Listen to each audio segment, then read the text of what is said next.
సామాజిక మాధ్యమాలలో తప్పుడు పోస్టులు పెట్టేవారిని, అసత్యాలు ప్రచారం చేసే వాళ్ళని కఠినంగా శిక్షిస్తామని ఆంధ్రప్రదేశ్ డీజీపీ హరీష్ కుమార్ గుప్తా ఒక పత్రికా ప్రకటనలో తెలియజేశారు. సామాజిక మాధ్యమాల్లో పోస్టులు చేస్తూ వివాదాలు, ఘర్షణలు సృష్టించాలనుకునే వారిపై సాంకేతిక ఆధారాలతో గుర్తించి అరెస్టు చేసి శిక్షలు పడేలా చేస్తామని ఆయన తెలిపారు. ప్రముఖ సాఫ్ట్వేర్ ఉద్యోగులు, ప్రైవేటు సంస్థల్లో పనిచేస్తున్న కొందరు జాతి, కులం, మతం, ప్రాంతం, భాష, వర్గ ప్రాతిపదికన విభేదాలు సృష్టించేలా పోస్టులు పెడుతున్నారని, ఇది మంచిది కాదని ఆయన హెచ్చరించారు. అలాంటి వారిపై బిఎన్ఎస్ఎస్ 352(2)(3) సెక్షన్ల కింద కేసులు నమోదు చేయడమే కాక ఆయా కంపెనీలకు తెలియజేసి వారిని ఉద్యోగాల నుంచి తొలగించాలని కోరతామని కూడా ఆయన హెచ్చరించారు. అలాగే వ్యక్తులు, వ్యవస్థల ప్రతిష్టకు భంగం కలిగించేలా, దురుద్దేశాలు ఆపాదించేలా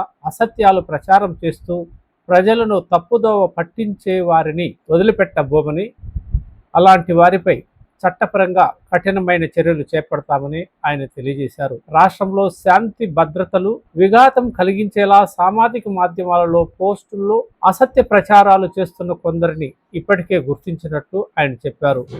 తప్పుడు వార్తలు ప్రచారం చేయడము నేరమేనని, సామాజిక మాధ్యమ పోస్టుల ద్వారా సమాజంలో ఉద్రిక్తతలు సృష్టించేందుకు ప్రయత్నించే వారిపై క్రిమినల్ కేసులు నమోదు చేస్తామని, ఎంతటి వారినైనా చట్టం నుంచి తప్పించుకోకుండా చూస్తామని ఆయన తెలిపారు. సామాజిక మాధ్యమాలలో జరుగుతున్న ప్రచారాల పట్ల నిరంతరం పోలీసు నిఘా ఉన్నట్లు చెప్పారు. వాస్తవ విరుద్ధంగా ప్రజలను తప్పుదోవ పట్టించే వారిపై పోలీస్ శాఖను అప్రతిష్ట పాలు చేసే వారిపైన కఠిన చర్యలు తీసుకుంటామని ఆయన తెలిపారు. ఏదైనా సమాచారాన్ని సామాజిక మాధ్యమాల్లో పంపించే ముందు నిజానిజాలు నిర్ధారించుకోవాలని, లేకపోతే చట్టపరమైన చర్యలు తప్పవని ఆయన తీవ్రంగా హెచ్చరించారు.